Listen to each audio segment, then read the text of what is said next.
Very good morning. Myself, Professor Sandeep Sheshrao Gore. I am working as assistant professor in RA College, Nashik. Now, especially today we are dealing with the topic of BSc final year 6th semester, that is a pre-electron theory. Now see here, this electron is a very important particle when we are considering any of metals or non-metals. Now, atomic structure is given by centrally located nucleus which contains neutrons and protons, and electrons are revolving around this nucleus in a different orbit. Now, the electron which is in last orbit, that electron is called as a free electron, and maximum properties of the metals that are depend upon these free electrons. Now, on the basis of related to this free electron theory, there are three theories. First is the classical theory, classical free electron theory. Second is quantum free electron theory. This classical free electron theory is also called as a DL theory, Drude-Lorentz theory. This is DL theory. DL theory. This quantum free electron theory is also called as Sommerfeld quantum theory.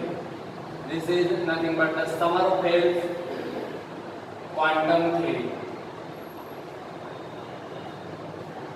And the last one, third one, is the Bloch theory or the band theory of solids. It is also called as the band theory of solids. Band theory of solids. As the time passes, the number of theories or the number of improved theories they are come into existence. First is a classical or free electron theory. A classical free electron theory, that is a Drude-Lorentz theory. Now today we are dealing with this classical free electron theory. Classical free electron theory. Now first we will see the assumptions of this classical free electron theory.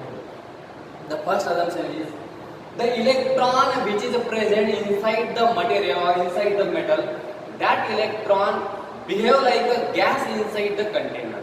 Means this electron is a behave like an electron gas, and the electron is free to move. It is free to move inside the metal. That is, it behave like a free electron gas. Second assumption is this electron obeys the Maxwell-Boltzmann statistics. It obeys Maxwell-Boltzmann statistics.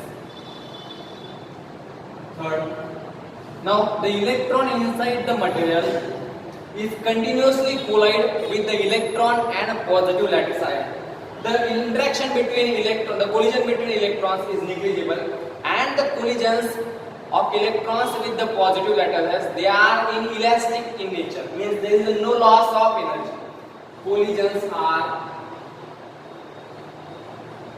elastic in nature. No loss of energy.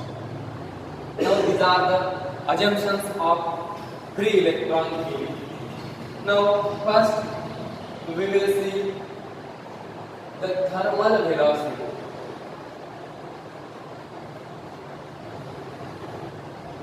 Thermal velocity. Now see here what is meant by thermal velocity. Now when a metal is there, when no electric field is applied, then at temperature T, the positive lattice ions which are fixed inside the metal, that positive lattice ions, they are continuously vibrate along their mean position. Now, due to these vibrations, they are continuously vibrate along their mean positions. Now, according to Maxwell-Boltzmann statistics or kinetic theory of gases, the energy associated with the electron E is given by E is equals to 3 by 2 kBT at temperature, where K is a Boltzmann constant, T is the temperature. Now, the kinetic energy is given by due to thermal agitation.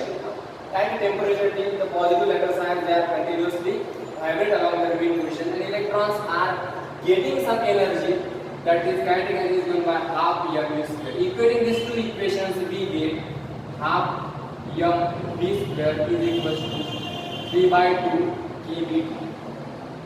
That is, lastly we get v square is equals to 3 kBT upon m, or Vth is equals to root 3 kBT upon m. This is nothing but the expression for thermal activity. This may be the velocity gained by the electron at a temperature. This is the first expression. Next, drift velocity.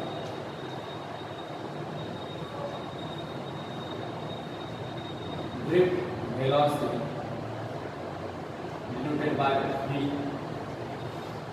Now see here, when an electric field is applied to the metal, then the electron is moving opposite to the field direction and it produces some current.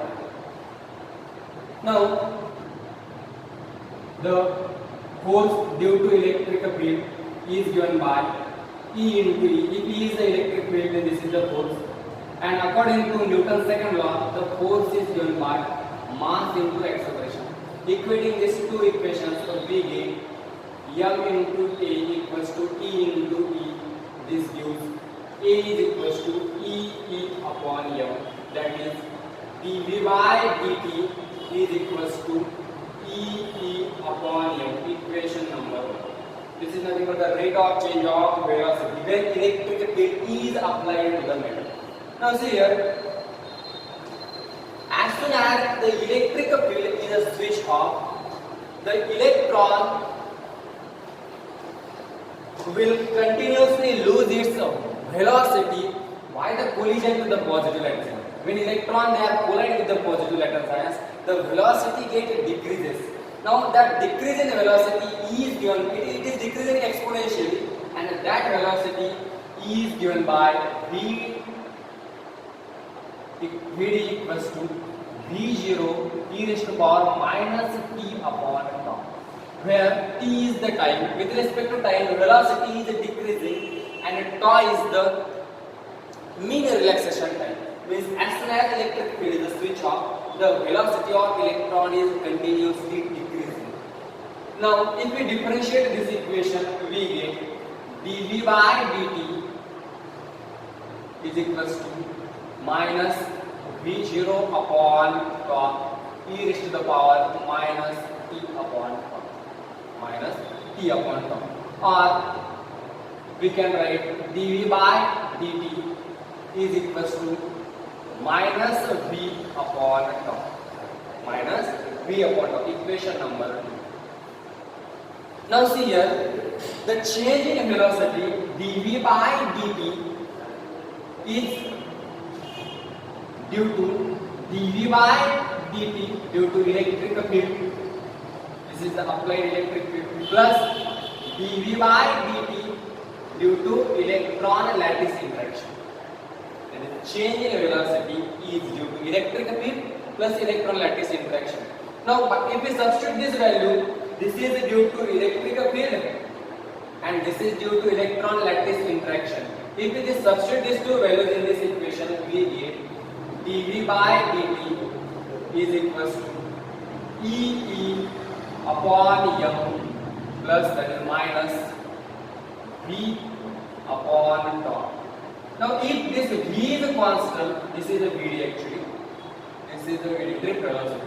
If this v is a constant, if v is a constant, then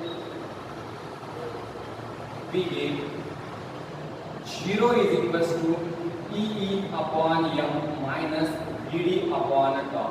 That is, Vd is equals to E tau upon m. This is the expression for drift velocity. This is the expression for drift velocity. Means when an electric field is applied to the metal, then it will gain this much amount of velocity. This is nothing but the drift velocity. So this is the second expression in this classical free electron field. First we obtain a thermal velocity Vth equals to 3 kBT upon m. Next is applied, the electron will move with some velocity, will gain some velocity, that is called as drift velocity. That is Vd equals to E tau upon m, where tau is the reaction time, m is the mass of the electron. Now, again, the third expression is the mobility of the electron. Mobility. Now, third is mobility of electron. Mobility denoted by mu. Now, see here, mobility is defined as the drift velocity per unit applied electric field is called as a mobility. That is, mu is equals to Vd upon applied electric field. Substitute the value of Vd, we get E tau upon m into 1 by E. That is, we get mu is equals to E tau upon m. This is nothing but the mobility of electron. This is the expression for mobility of electron. Now here we deal with the three relations in classical pre-electron theory. First is thermal velocity, second is drift velocity, and third is the mobility of electron. Now the very important one is, fourth one is, that is Ohm's law. Ohm's law and expression for conductivity of electron, expression for resistivity of electron. Now see here, we know the general equation for Ohm's law is given by V equals to IR. Now this R resistance can be written as, since R is nothing but the resistivity into length per unit area. Substitute the value of R, we get V is equals to I into resistivity into length per unit area. Now this current per unit area is nothing but the current density. Since I by A is nothing but the G, we can substitute the value of I by A, we get V is equals to current density into resistivity into energy. Now we can write this equation as V upon N, that is voltage per unit length, is equals to J into rho.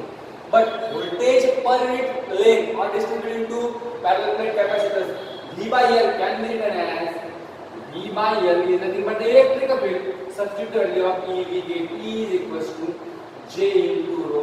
Now if rho is the resistivity, if we write this equation as E by rho is equals to J, but 1 by resistivity is nothing but the conductivity. Lastly we get J is equals to sigma E.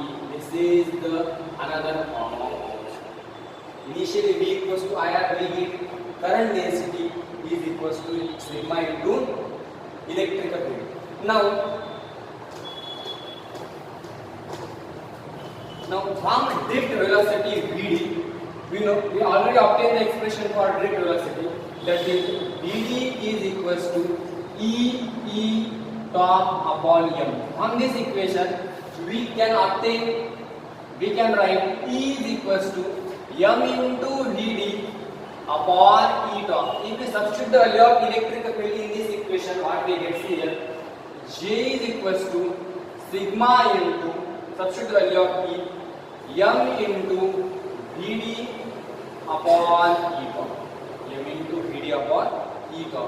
This is the another expression for current density G. This is the first expression, this is the second expression. Now, the current density is given by, current density is nothing but the charge into velocity, Vd, charge into drift velocity. Now, charge into velocity gives the current, but number of current, that is number of electrons, number of charge particles into Vd is nothing but the current density. Now if we equate these two equations, that is J equals to NeVd, suppose this is equation number A, this is equation number B, and this is equation number C. Equating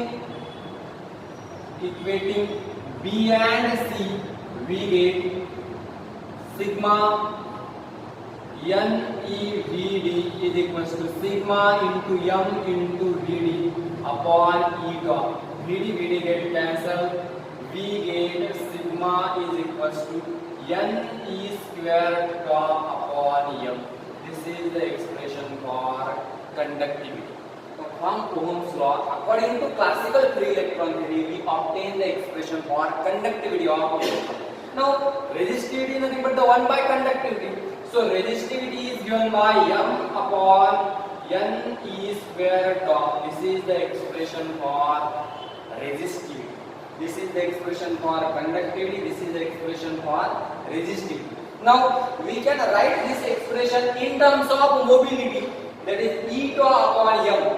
Here eta upon m is nothing but the mu. Here also eta upon m is nothing but the mu. So since eta upon m is equals to mu, then this sigma is given by n e mu. It is nothing but the n. This is another expression for conductivity of electron. Now then rho is given by 1 upon n e mu. 1 upon n e mu. These are the different forms of Ohm's law. And we also obtain the expression for conductivity, resistivity. Obtain expression for conductivity in terms of mobility and resistivity in terms of mobility. These are the relations we are talking from Ohm's law. These are the different forms of Ohm's law. Thanks. Next, we will see in the next lecture. Thank you.